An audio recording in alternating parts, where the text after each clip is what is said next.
Vambora? Então vambora pro podcast de hoje, do Copiando Jesus. Meu amigo, Marcos Moura. E aí? Obrigado, viu? Que privilégio estar com você aqui. Direto viu, de Douglas? Jales. Direto de Jales. Quanto tempo dá de carro de Jales aqui? 560 km. Meu Deus. Quase toda semana, né? Quase toda semana você vem, né? Eu tô aí. É o verdade. carro vem sozinho. Vem sozinho já. O Marcos, Marcos Moura, ele trabalha junto com meu pai, na equipe do meu pai, pastor Josué Gonçalves. Eu não sei se você sabe, mas meu pai, ele lidera um espaço, uma chácara, que é uma casa de recuperação de casamentos. Né? A gente já viu muitas casas de recuperação de viciados em drogas, tal. Ali é uma casa de recuperação de casamentos. Então os casais vêm, ficam de quinta até domingo, e geralmente casais estão assim, passando por uma crise no casamento profunda, e eles veem milagres acontecendo lá todas as semanas. É uma coisa assim extraordinária. Eu vou até deixar o link para vocês aqui na descrição, casamentoCurado.com.br, para você saber mais. Se você está passando por algo, ou se alguém na sua família está passando por algo, se você quiser enviar para cá, tenho certeza que eles vão ser profundamente ministrados, ou você vai ser profundamente ministrado. E o Marcos e sua esposa Márcia, eles trabalham exatamente nessa questão do aconselhamento. O Marcos tem uma formação nisso, uma vivência de muitos anos nisso, e essa parte do aconselhamento, e uma das, como é que eu podia dizer, das especialidades, né, das coisas que você mais lida, é a questão sexual, da imoralidade, dos vícios. Como é que você chegou nisso? Assim? Como é que foi essa questão de entrar em aconselhamento e entrar nessa temática específica? Isso, Douglas, não foi algo que eu planejei, né? Uhum. Não foi um chamamento que de repente eu despertei, mas foi a minha história. Eu tive um quadro de fracasso, né? Nessa área da sexualidade. Eu fui um viciado, né? Afundado na área da pornografia. Sim. E eu não entendia por que eu vivia isso. Eu simplesmente nem conseguia entender desde quando eu trazia isso na minha vida. E aí aos 24 anos, hoje eu estou com 47, mas aos 24 eu caso, caso muito bem, mas carrego isso para dentro do meu casamento. E aí depois de alguns anos, não aguentando mais aquilo, né? Meu casamento quase é desfeito.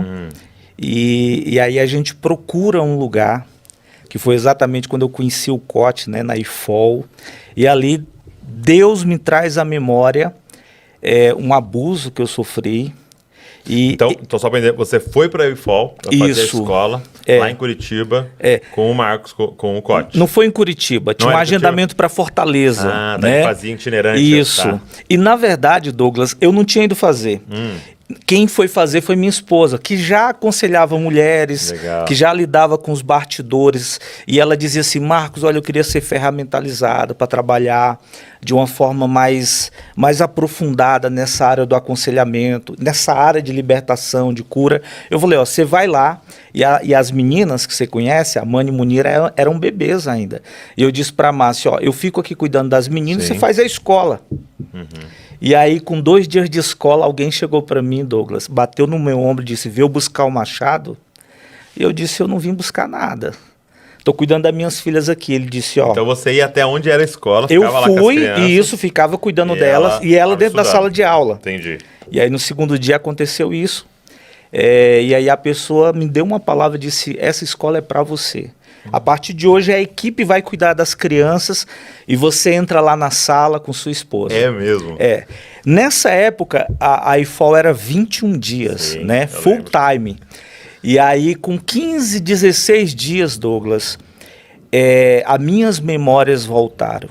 E aí, voltaram as memórias minhas de 4 anos de idade, quando eu fui abusado. E aí eu entendi que os fundamentos por trás daquele quadro de moralidade, daquele vício, era aquele abuso que eu havia sofrido.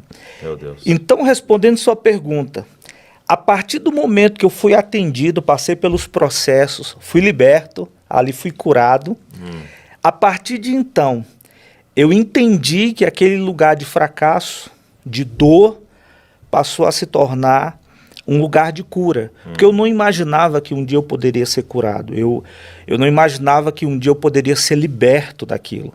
Então, provar da liberdade foi poder também dizer para as pessoas, é possível ser livre. Então, da sua ferida saiu o poder para curar, né? Exatamente. De uma cicatriz, tá exatamente. saindo poder para curar. Então, é mais do que um estudo, é um testemunho, então. Também. E talvez quantas pessoas estão nos ouvindo e têm essa mesma sensação, né? Eu nunca vou ser liberto, eu nunca vou ser curado, eu já tentei.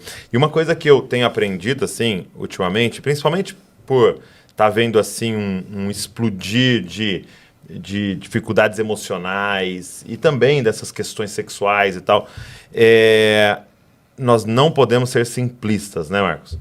No sentido de, que isso, para com isso. Não dá, né? Faz isso, faz aquilo. Existem camadas por baixo disso, né?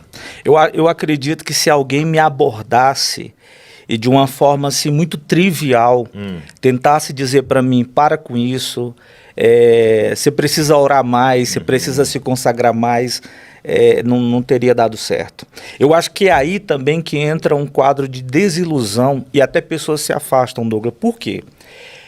Porque se você me faz acreditar que a questão é orar mais, é me consagrar mais, é buscar mais, e eu não vejo essas mudanças sendo estabelecidas, eu entendo então que tem alguma coisa errada comigo, tem alguma coisa errada na minha fé, ou tem alguma coisa errada que o que você me fala não é verdade. Então, ou até alguns chegam numa conclusão que Deus não é poderoso. Então, que Deus não é poderoso, né? E aí a pessoa entra eu acredito, tem um livro do Philip Yancey chamado Decepcionado com Deus. Eu acho que você entra nesse rol, né? Você começa a ficar decepcionado, porque você acha que o problema está em Deus ou está em você. No final das contas, isso só provoca mais distância do que aproximação. Muito forte. E agora sim, você chegou na Infol e tal, e uma das questões foi que te veio à memória um abuso que você havia sofrido com 4 anos de idade. Isso. E aí, com esses anos de experiência, qual que é a correlação disso? Do abuso de uma criança e a imoralidade, os vícios em si? Tá. O que acontece, Douglas? Um abuso, logo de início, ele rouba 2 coisas básicas. Que às vezes a gente fala, mas se você parar, se deter e prestar atenção, você vê que isso é muito forte. Primeiro, um abuso rouba a sua inocência. Imagina uma criança que nunca viu um corpo nu ou nunca lidou com nada nessa área. E quando ela é abusada, e a melhor definição de abuso é violação, o código costuma dizer o seguinte, que a coisa mais íntima que você tem não é sua escova de dente, é seu corpo. E quando o seu corpo é tocado indevidamente, ali há uma violação, há um abuso. Você tocou indevidamente. Então, esse toque indevido, esse abuso, a primeira coisa que ele rouba é a sua inocência. É por isso, às vezes, Douglas, que a gente, quando trabalha com pessoas no campo do vício, até a gente olha e fala, nossa, como fulano foi capaz de ir tão longe, como fulano foi capaz de se envolver com tanta coisa. Até a gente vê adolescentes hoje que a gente se sente inocente. Fala, meu Deus, olha o que esses meninos estão fazendo, olha com o que eles estão mexendo, né? Mas é que a inocência se perde mesmo. Por isso que as pessoas vão tão fundo. Segundo, Douglas, é roubada a sua pureza. E eu vejo assim, às vezes quando eu dou meu testemunho, eu percebo que, claro, é meio desconfortável. Sim. E as pessoas falam, nossa, pastor, mas principalmente a escalada, quando eu falo sobre pornografia, o consumo de pornografia, a escalada que você vai fazendo, as coisas bizarras que você quer ver, não é? E aí as pessoas falam, nossa, pastor, que nojento. Como? O que acontece, Douglas, é que pureza, quando ela é roubada, como é que você consegue dizer o que é nojento, o que é impuro, né? Sabe? Entendi. Roubou, você foi roubado. Porque você precisa da pureza para até identificar o impuro, né? Exatamente. E da inocência. Então, assim, o abuso te rouba inocência e pureza. Princípio. No meu caso, Douglas, e é muito importante quando a gente estava falando lá sobre a gente não ser simplista para tratar com a pessoa, rapidinho dar meu testemunho aqui, rapidinho. Eu sou filho de um ex-combatente. Meu pai foi para a guerra, né? E quando meu pai vem, só para você entender que existe também, Douglas, todo um quadro disfuncional de desordem que viabiliza e fortalece. Então, meu pai casa, e aí, do casamento, ele tem filhos, e um dia ele diz, olha, mandou a mulher embora, mandou os filhos embora. E ele contrai um segundo casamento e tem um filho. Aí ele repete pela segunda vez. Mandou a mulher embora, mandou o filho embora. Aí meu pai tem um restaurante, coloca um restaurante, gostava de cozinhar. E aí ele começa o velho esquema com a empregada, o envolvimento com a funcionária. E do envolvimento com a funcionária veio eu e mais 3 irmãos. Ok. E ele nunca casou com ela? Não. Aí meu pai repete pela terceira vez. Eu tinha 4 anos de idade, Douglas. E meu pai manda minha mãe embora e meus irmãos embora. Eu acordo de manhã, Douglas, descubro que eu não tenho mais mãe, que não tenho irmãos. Eu vivi um quadro de ansiedade avassalador. Mandou sua mãe e seus irmãos, você Isso, ficou? E eu fiquei. Por que eu fiquei? Meu pai criou afetos comigo porque um irmão anterior a mim havia morrido e disse que foi trágico para ele. E esse irmão carregava o meu nome, Marcos, e carregava o nome do meu pai, que é Olímpio. E aí ele jogou os afetos dele em mim. Então ele mandou a esposa embora, minha mãe, mandou os irmãos e ficou comigo. Agora imagina, meu pai já era um senhor de idade. Ele não tinha como cuidar. Agora a gente passou a morar dentro do restaurante. E aí, como diz lá no Ceará, eu sou natural de Fortaleza, ficou aquela criança perambulando dentro do restaurante, 4 anos. Meu Deus. Não é? E aí, um funcionário do meu pai vê a vulnerabilidade dessa criança, o que é que ele faz? Ele pega essa criança, leva lá para a cozinha do restaurante.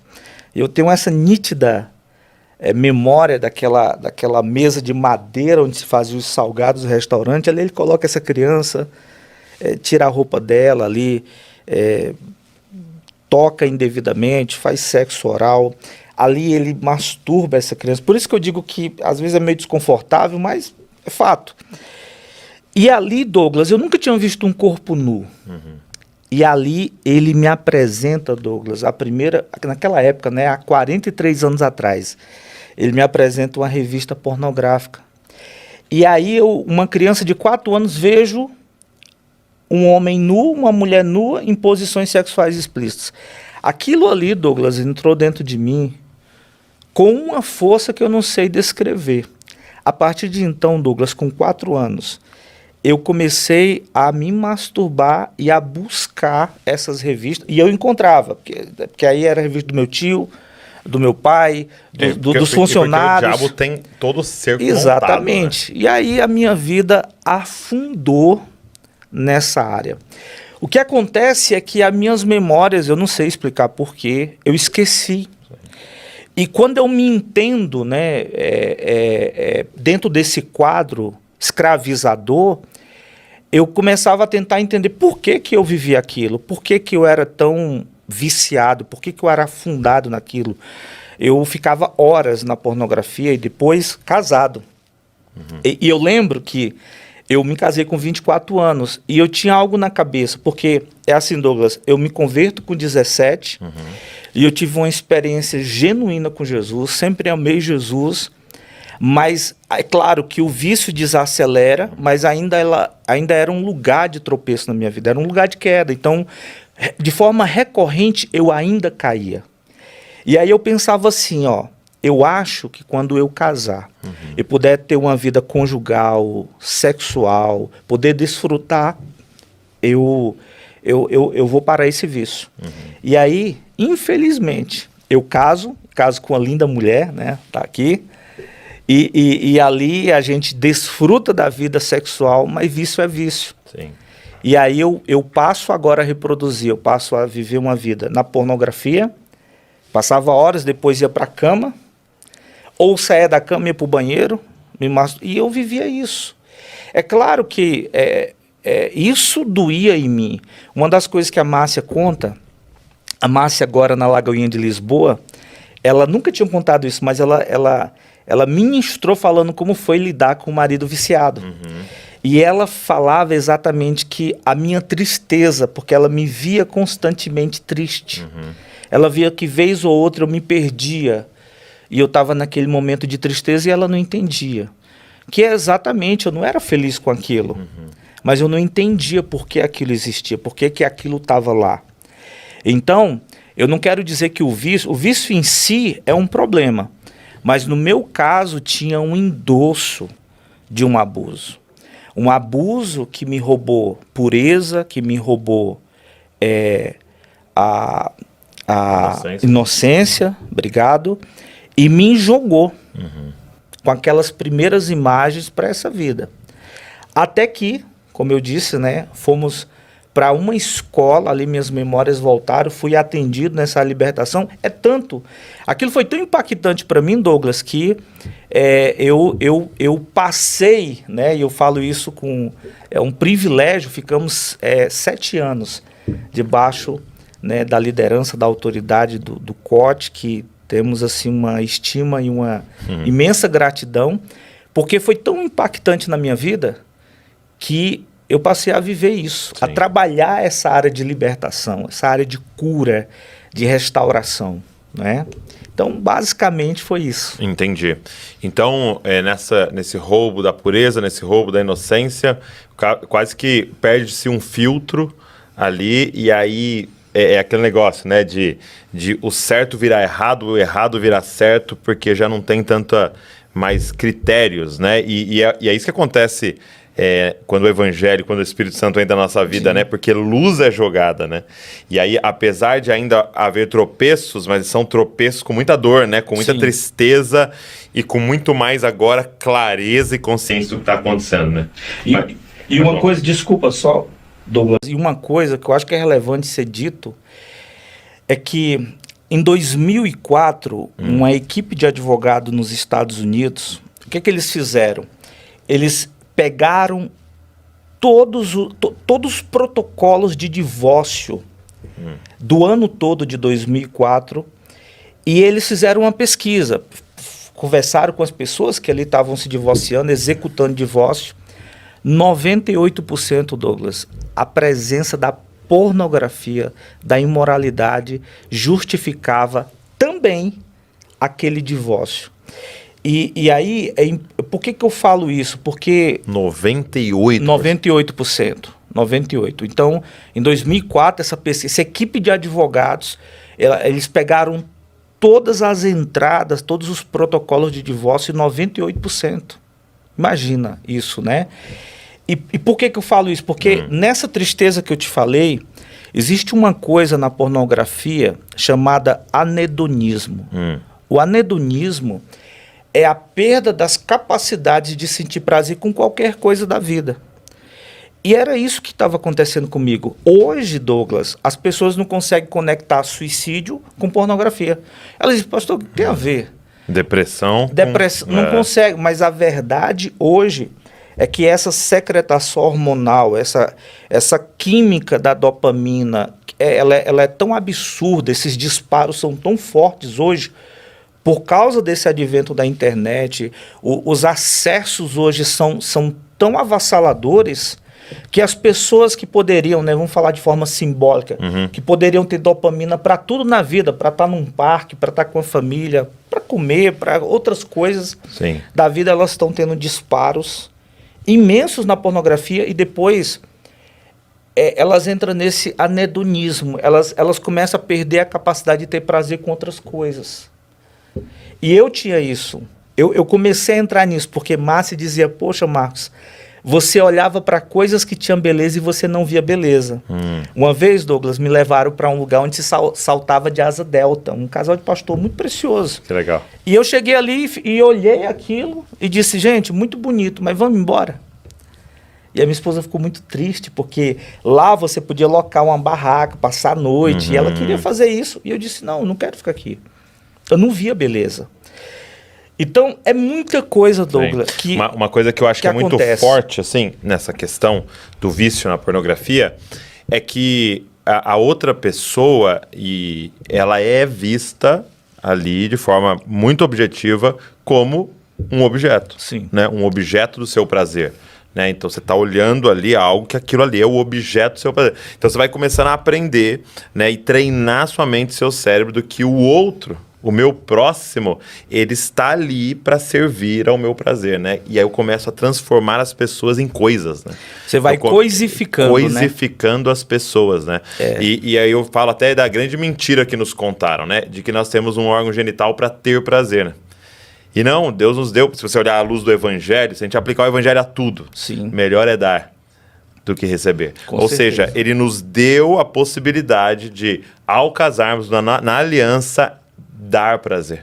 O grande problema, Douglas, eu falo assim, quanto mais tempo você escala na pornografia, mais você deforma seu jeito de ver tudo. Tudo. Entendi. Tudo. O não sexo, é só o ser humano, o outro ser humano, mas tudo. É tudo. Eu não conseguia, Douglas, eu não conseguia ficar em nenhum ambiente. Eu tenho vergonha de falar isso, mas é fato. Eu não conseguia estar em alguns ambientes e não tirar a roupa da pessoa. Claro, não tirava fisicamente, da sua mente. Mas em todo lugar que eu estava. Porque se eu passava horas na pornografia e eu estava em ambientes sociais, então eu tentava, fazia de tudo, não é? Mas aquilo... Porque imagina, Douglas, assim, ó.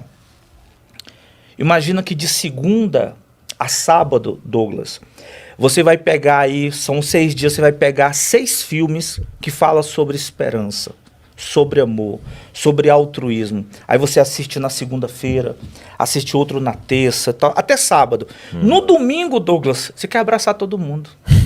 No domingo você quer expressar amor, graça, esse altruísmo. Agora, o que acontece, Douglas? Porque isso é um consumo. Agora, e se você passar uma semana, segunda-feira, consumindo pornografia, aí você, como eu disse, é escalado. Uma hora é um homem com a mulher, outra hora você quer ver um homem com mais 2 mulheres, outra hora você quer ver casal, outra hora você quer entrar na zoofilia, que é o sexo com animal. A gente atendeu recentemente pessoas que estavam na necrofilia, que já estavam... não praticando, mas estavam consumindo vídeos de sexo com cadáver. Então, é um absurdo, mas é exatamente, você vai... Porque é como a droga, né? É aquele negócio de, isso aqui já não faz mais efeito, eu preciso de uma dose maior. Porque não faz mais efeito, tolerância. Isso aqui é uma dose maior, uma dose maior. Isso. Até que... O seu sistema de recompensa cerebral, que vive de novidade, porque assim, Douglas... Se eu pegar um vídeo de pornografia agora de 1 minuto, e vou usar essa sequência de dias, e eu te dou aqui para você assistir na segunda-feira, 1 minuto. Você assiste, você vai ter um disparo dopaminérgico excitatório imenso, não é? Na terça-feira você assiste o mesmo vídeo, que te deu aquele disparo imenso, já dá um disparo menor. Sim. Você vai assistindo, quando chega sábado, você já não sente mais nada. Por quê? Porque criou-se exatamente resistência e tolerância. Essas duas palavras de resistência e tolerância, seu sistema cerebral de recompensa, que entende o quê? Isso aqui já não recompensa tanto, então eu não vou mais liberar tanta dopamina. Sim. Não é? E aí você faz o quê? Não, eu tenho que escalar outra coisa, porque esse vídeo já não é excitatório, me dá mais prazer, então deixa eu buscar. É por isso, Douglas, a gente... Tá vendo pornografia, você abre diversas abas, daí você fica buscando os momentos mais excitatórios. É uma loucura. E seu cérebro deforma, sua mente... já é comprovado, né? Não, você arrebenta tudo dentro de você. E é por isso que as relações, elas também são danificadas. O nível de desordem nos seus relacionamentos são terríveis. Também o abuso em si, porque essa violação que eu te falei, exemplo, uma pessoa abusada, então imagina, o abuso que constrói moralidade, mas quem me abusou, primeiro, ele violou meu corpo, e se é uma menina, você vê que meu corpo, elas se vestem muitas vezes mal, porque ela diz, meu corpo é meu inimigo, porque se o meu corpo não tivesse atraído o abusador, eu não tinha sido abusado, então ele é meu inimigo, então agora eu vou me vestir assim, feia, desleixada, né? Para que ninguém se aproxime. Isso. Primeiro nível, corpo violado. Terceiro, mente danificada. Uma pessoa abusada não tem como pensar do jeito de uma pessoa que não foi. Porque é uma quantidade de pensamentos absurdos. E você fica, por que isso? Por que me tocou? Por que assim? Por que aconteceu assim? Aí, suas relações também se danificam. E imagina uma pessoa que, além do abuso, Douglas, agora é um viciado. É terrível. Eu falo Sim. para Márcia, eu não sei onde eu estaria se não fosse Jesus. Se não fosse a graça de Deus nos alcançando. É verdade. Agora, nós falamos da desgraça, né, da má notícia, né, e com certeza muitos aqui hoje nos ouvindo estão se identificando e não adianta, a grande pergunta é, o que eu faço diante de tudo isso? O que eu faço, né? E você me falou do abuso, da imoralidade, mas você até em off que me falou de uma terceira coisa que é terrível, né, nesse processo. Então, Douglas, o que acontece? Eu falei do abuso, falei que esse abuso construiu um quadro de moralidade escravizador, mas o pior, porque evidentemente eu buscava ser livre, mas o pior era o que a gente chama a lei da mordaça, era o silêncio que eu carregava. E existem dois textos, né? Aquele de Davi, ali no Salmo 32, quando Davi diz assim, enquanto calei o meu pecado. Esse enquanto é uma terminologia de tempo, né? Os estudiosos, alguns dizem que 1 ano, outros mais anos. Enfim, o fato é, Davi, ele reconhecia que houve um silêncio. Ele silenciou, ele disse, enquanto eu calei o meu pecado. A mordaça. E aí ele tentou traduzir o que aconteceu com ele nesse silêncio. Ele disse, os meus ossos, eles secaram, eles envelheceram. É claro que, objetivamente, os ossos dele não secaram, né? Mas ele estava tentando traduzir as suas emoções, seus sentimentos, suas realidades. É o homem interior, né? Do silêncio que ele estava vivendo.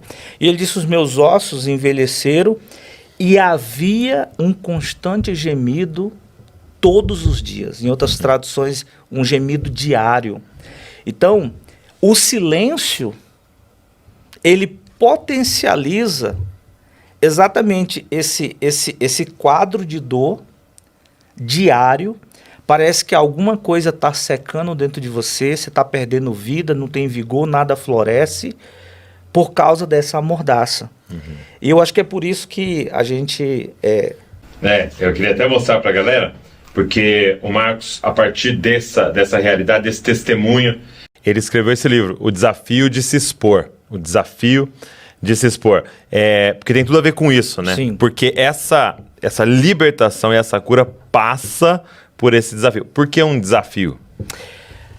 Um desafio, Douglas, são essas duas palavras, né? Desafio, o desafio de se expor. É um desafio, Douglas, porque quando a gente vai lá para o jardim, os nossos pais, né? Adão, Eva lá, quando Deus estabeleceu uma palavra na vida deles e eles não conseguiram sustentar, mas acolheram a palavra do outro, Deus disse não coma, o outro disse coma, né? Enfim, o homem pecou, o homem fracassou no jardim, caiu, e aí ele tentou, na força do seu braço, resolver seu problema, foi lá pegar folhas de figueira, não deu certo. E aí eu costumo dizer que quem começa com folhas, termina de trás de árvores.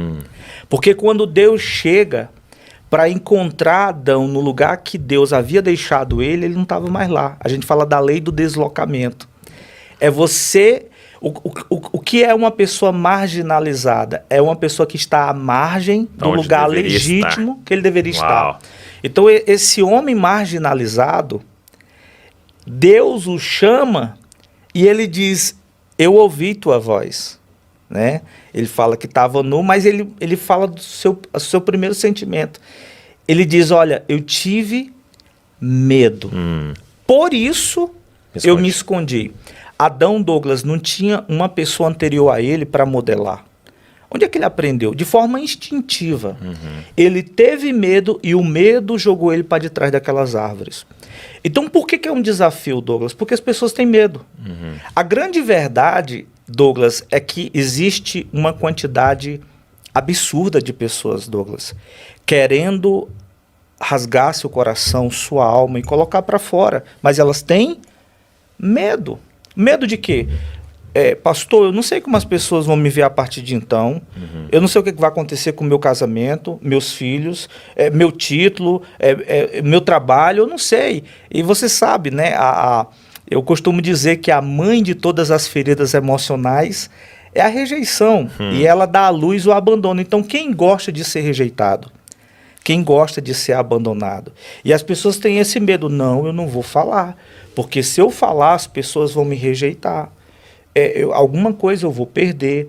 E aí elas ficam por detrás das árvores por causa do medo. Então é um desafio, Douglas, porque para você se expor, você tem que vencer o medo. Sim. E você tem que, como Davi fez.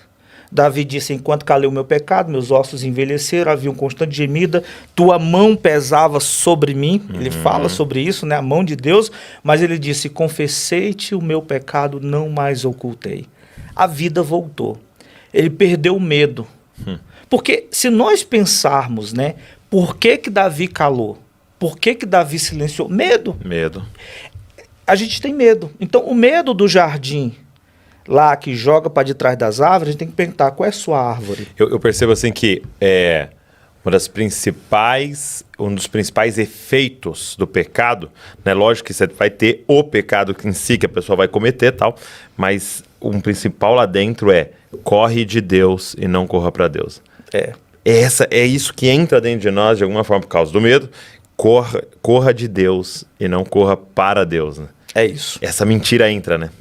E esse é o desafio, vencer o medo, né? E aí vem um se expor. Sabe, Douglas, muitas pessoas, e eu falo isso com testemunho, né?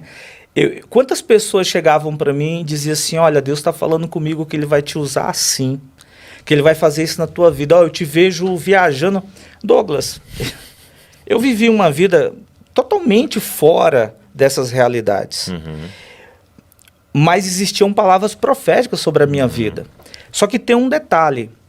Provérbios, capítulo 28, verso 13, diz o seguinte: aquele que encobre a sua transgressão jamais prosperará, mas aquele que confessa deixa alcançará misericórdia. Essa primeira parte, encobrir, você não prospera. Se nós temos a Bíblia como nossa regra de fé e prática, está dizendo lá que aquele que encobre, ele não prospera. Então, muita coisa na nossa vida não desata. Quantas coisas que Deus já gostaria que nós tivéssemos lá na frente. Mas exatamente, quando você peca e traz o pecado para o oculto, você se algema com as trevas. Deus é luz, nele não há trevas. Se eu peco e corro para Deus, não é? Que é luz. Que é luz, nele eu vou ter liberdade, eu vou ter perdão, meus pecados serão purificados. Mas quando eu peco e trago para as trevas, existe o dono das trevas. E é com ele que eu me algemo. E não tem como as coisas funcionarem. Eu vivi isso. Eu vivi o fato de ver Deus profeticamente falando coisas sobre a minha vida, como gostaria de me usar, mas eu preso. As coisas não andavam. Então, essa questão da exposição, eu estava conversando até com um senhor esses dias, eu estava dizendo para ele, olha, quando você entende que se expor, mais do que o desafio em si de vencer o medo, mas é você transpor para que você, mais do que livre, você viva o que Deus tem para você. Porque, Douglas, meu casamento se tornou um casamento quando isso aconteceu. Quando eu me expus. E foi incrível como coisas que antes eu não sentia, até dentro do meu casamento eu passei a sentir. Coisas que antes eu não via, hoje a Márcia diz para mim, Marcos, é incrível ver você apreciando coisas que você não apreciava antes. É incrível ver você sentindo coisas que você não sentia antes. Até a minha paternidade, Douglas. Eu sou pai de 2 meninas, né? A Mani e Munira, e eu vejo que quando eu estava nesse quadro, as coisas eram obscuras, as coisas, elas eram meio, sabe, opacas. Eu não conseguia ver. Mas quando eu me expus, eu percebi que houve algo diferente. Eu entendi que eu precisava confessar, deixar e receber misericórdia. Então, o desafio de se expor, Douglas, carrega a minha história. Carrega a história da minha esposa, carrega a história da minha família e carrega uma palavra também, que é aquele cara lá da mão ressequida. Então tem uma palavra terapêutica também sobre Jesus com aquele homem, quando ele fala, fica de pé, vem para o meio e estende a mão. São 3 palavrinhas que eu trabalho aqui. E eu falo exatamente isso, que a nossa cura, a nossa libertação, a nossa restauração, ela está no poder da exposição. Até aqui atrás eu falo, né? Não existe cura sem exposição. O pessoal que quiser adquirir, quiser ler, eu vou deixar o link aqui na descrição, tá? Vou deixar o link para vocês aqui na descrição, só você clicar, já pedir, entrega aí na sua casa. Eu tenho certeza que vai ser uma ferramenta de Deus, primeiro, lógico, para você, mas também até mesmo para que das suas feridas saia um poder para curar, para que outros possam ter acesso através, talvez, do seu discipulado, da sua vida, ou através mesmo do livro, tá? Então, vou deixar o link aqui para você adquirir. Até eu lembrei, você falando, lembrei de um autor que dizia o seguinte: Deus não ouve as orações feitas pelo seu falso eu. Então, toda vez que você está fazendo um teatro diante de Deus e deixando o falso Douglas orar, ele não ouve essas orações. Então, ele está mais interessado em ouvir a oração de um viciado em imoralidade do que em alguém fingindo não ser e orando, fingindo ser outra coisa. E é muito ali a história de Jacó, né? De fingindo ser aquilo que ele não era, quando na verdade ele abriu e falou, eu sou isso aqui mesmo. Entendeu? É quando Deus ouve aquela oração ali, né? E ele fala, então vamos trocar seu nome. Domingo agora, né? Eu estava ministrando e eu estava falando sobre as vontades do jardim. Jesus Cristo é o nosso maior exemplo mesmo, porque ali no Getsêmani, Jesus não teve vergonha de ser exemplo como homem e dizer, Pai, se possível, afasta de mim esse cálice, contudo, não seja feito a minha, mas a tua. 2 vontades ali no Getsêmani, e Jesus Cristo, ele não teve vergonha de expressar, ele disse que minha alma está profundamente triste até a morte, angústia, e eu estava compartilhando com a igreja, Douglas, que no nosso Getsêmani não tenha vergonha de dizer, Deus, olha, eu vou ser bem sincero. Eu não estou conseguindo. Ou eu não estou conseguindo, olha, se eu puder, eu não gostaria disso aqui. Eu não queria lidar com isso, não gostaria de fazer isso, não gostaria de abraçar essa vontade. Mas, contudo, não seja feito a minha. Exatamente. Eu falo que a adoração é quem vem primeiro. Então, a adoração não é aquele momento que a gente está lá, de mãos levantadas cantando, mas é quando a gente está na rua. E aí vem uma situação que eu posso lidar com ela com a minha vontade. E aí eu digo não para mim, e aí eu faço a vontade de Deus. No lugar de lidar daquilo do meu jeito, eu lido do jeito de Deus. Então eu pergunto, quem veio primeiro? Muito Deus. Bom. Isso é adoração. Sim. Eu coloquei ele em primeiro lugar. Eu coloquei a sua vontade. Eu coloquei o mecanismo do céu, né? Eu falo que quando a gente é governado pelo céu, o nosso padrão mental, emocional e comportamental muda mesmo. Então, a adoração é isso, é quem vem primeiro.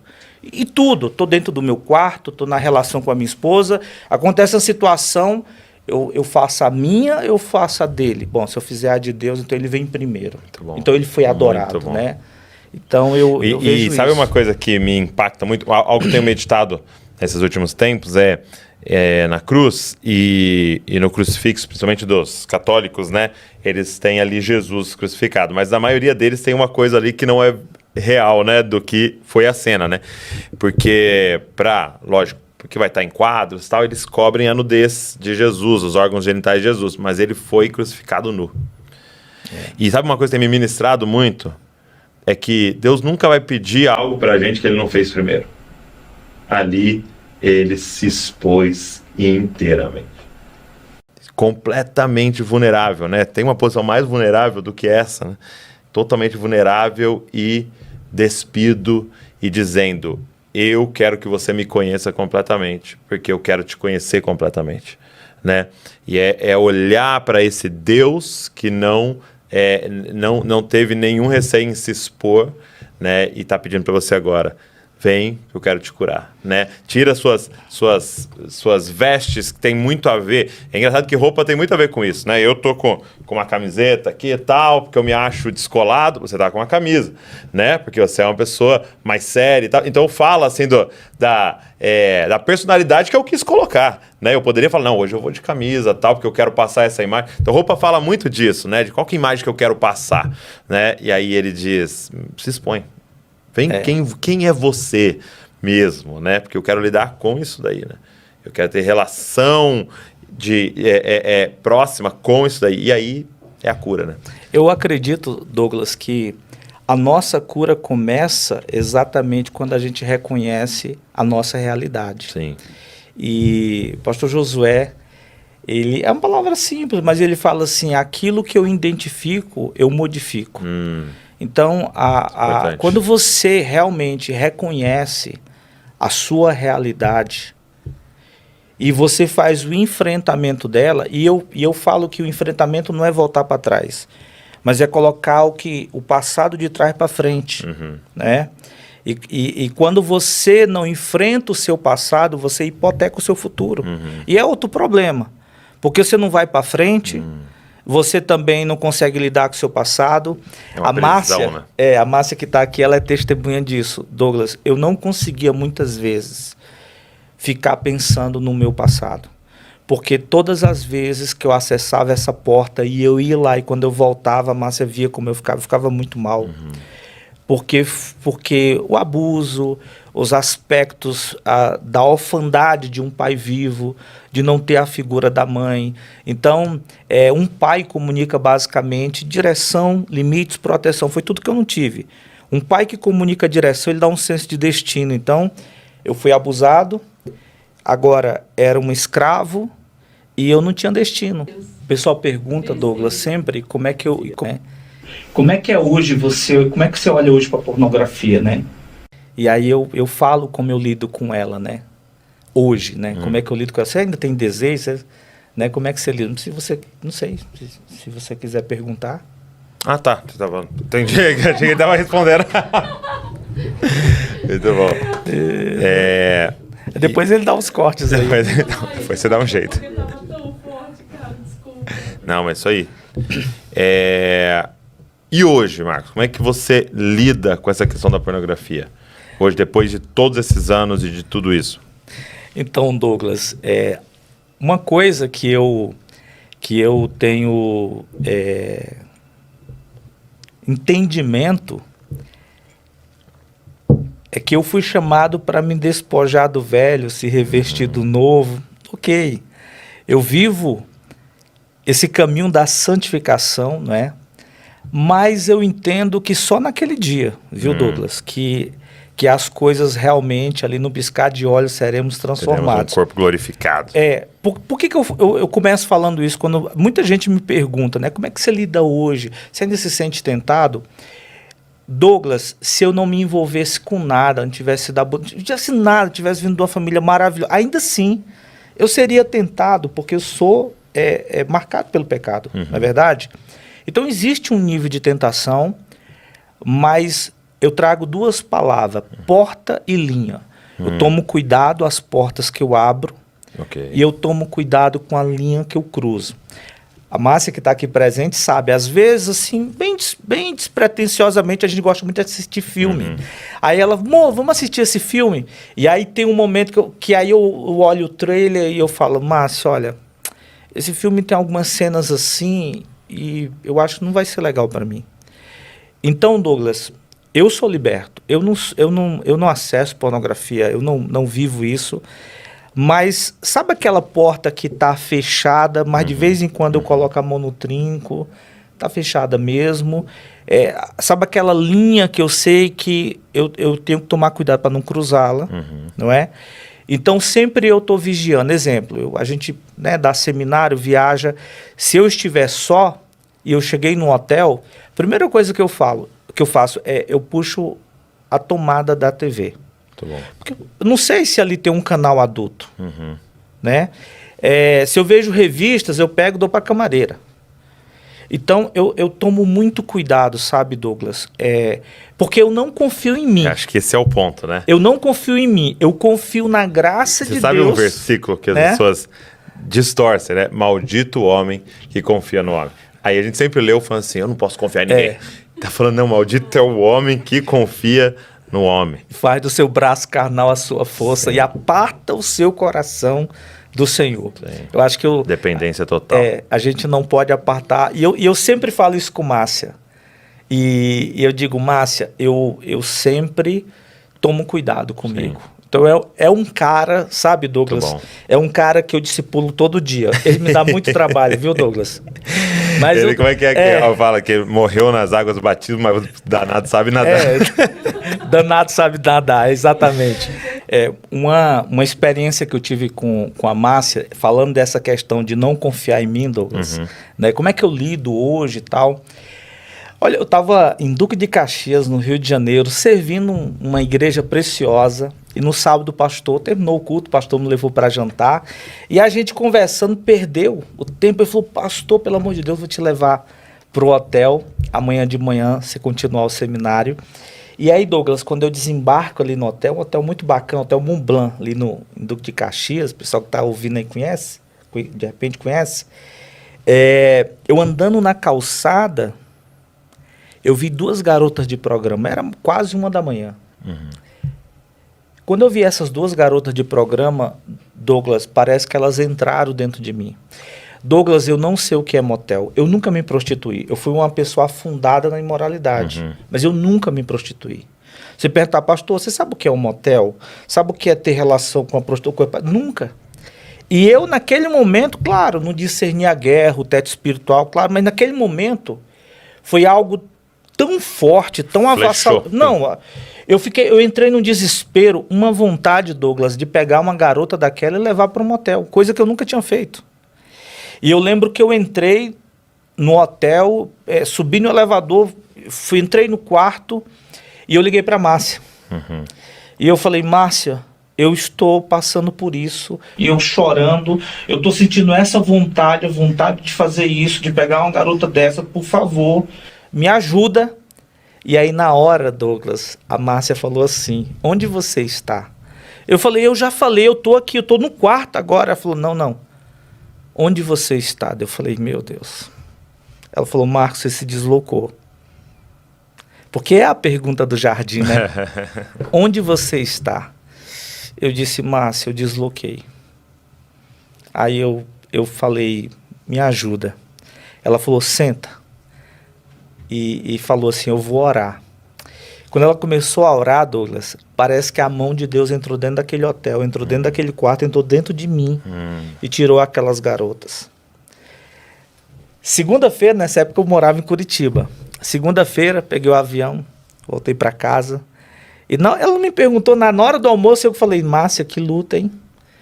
Ela falou, amor, eu orei muito por você. E ali a gente começou a conversar. Agora imagina, Douglas, se eu não tivesse a Márcia, eu falo isso agora para os casados, né? Porque lidar com o pecado, seja ele a natureza que for, a Márcia para mim, ela sempre foi minha amiga. Ela me ajudou. Quantas vezes, Douglas? Bem no início da minha libertação, eu estava em alguns lugares e eu dizia para ela, amor, aquela mulher está me tentando, não é a mulher, o problema sou eu quero sair daqui. E ela dizia, tudo bem, amor, vamos. Então, se eu não tivesse ela, sim, eu jamais teria chegado onde eu cheguei. Hoje, Douglas, isso não é mais minha realidade. Hoje isso não faz mais sentido nenhum. Eu vejo muito como um copo, se tivesse aqui um copo com uma sujeira, você vai jogando água limpa, né? Vai saindo, daqui a pouco é 10% de água limpa, 90% do sim, sujo, 80%, 70%, e isso vai saindo, né? É claro, repito, né? Como diz, eu acho que o carioca diz isso, né? Eu não dou mole, mas eu não dou mole, né? Como eu disse, um procedimento constantemente... que eu e a Val temos é igual esse negócio do filme e tal, né? Escolher muito bem e tal. Às vezes você é pego de surpresa, né? E aí a gente já ou pula, ou para. Já teve, principalmente quando é série, assim, você fala, não, então não vamos nem continuar essa série aqui, nem vamos ver. E uma outra coisa legal é a gente tem a mesma conta no celular. Então, até assim, por exemplo, se toca o meu celular, se a gente tá no mesmo Wi-Fi, toca o dela, juntos. Mensagem chega no meu celular, chega no dela, no Mensagens, né?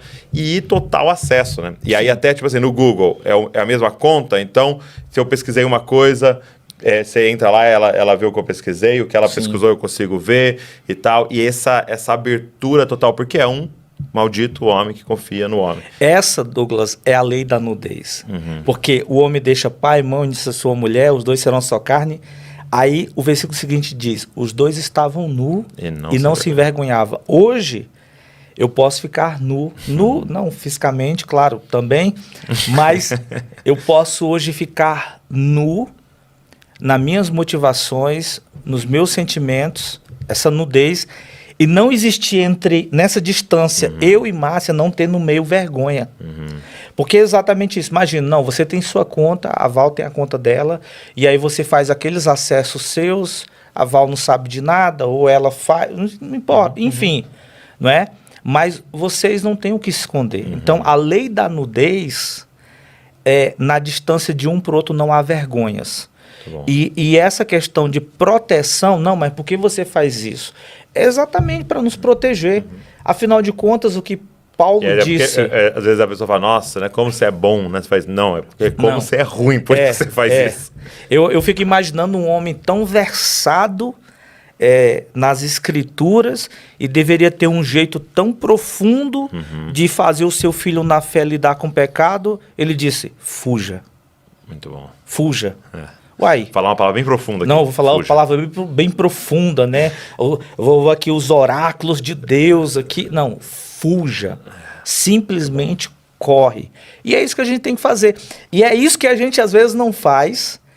E todas as vezes, Douglas, que eu converso com o marido, que eu converso com a esposa, e eles me contam a trajetória que os levou para o tropeço, a queda, o momento que eles estão vivendo, é isso, subestimaram o pecado, foram displicentes, né? Eu gosto de brincar assim, né, que na igreja tem 2 demônios. Quando a serpente diz, a mulher diz, né, para a serpente, olha, Deus disse que não é para comer porque eu vou morrer. E a serpente fala, não é bem assim. E aí eu falo que tem 2 demônios, né? Um chama-se não é bem assim, o outro não tem nada a ver. Você chega para o irmão, olha, eu tenho visto você junto com fulano, olha, toma cuidado. Pastor, tem nada a ver. Não tem nada a ver. Não tem nada a ver. Aí depois deu errado, né? Aí você vai para outra pessoa, fulano, olha, isso aqui, tal. Pastor, não é bem assim. Eu acho que sua mente não está legal, viu, pastor? Você está equivocado. Não é bem assim. Só que essa história de não é bem assim, lá na frente a pessoa também está tropeçando. Então, no final das contas, Douglas, a gente tem que fugir, a gente tem que tomar cuidado, a porta que abre, a linha que cruza, a gente tem que estar conectado com a nossa esposa com o marido, porque somos tentados, as coisas estão ao nosso redor, não é verdade? E o tempo inteiro buscando essa satisfação no Senhor, né? A alma farta pisa favos de mel, né? É o tempo inteiro satisfeitos no Senhor e buscando esse lugar de satisfação mesmo nele, no seu devocional, na sua vida, porque é isso que ele tem para nos oferecer, né? O nosso Senhor é aquele que criou os prazeres. Sim. E acessá-lo transforma completamente a nossa vida. Meu amigo, obrigado. Que honra. Que prazer, que alegria, que privilégio. Obrigado Douglas. mesmo. Obrigado aí. Obrigado pela vulnerabilidade de se expor, né? Ser um testemunho. E eu queria encorajar você. Pedir o livro aí, vou deixar o link de novo aqui na descrição para você pedir o seu desafio de se expor. E olha,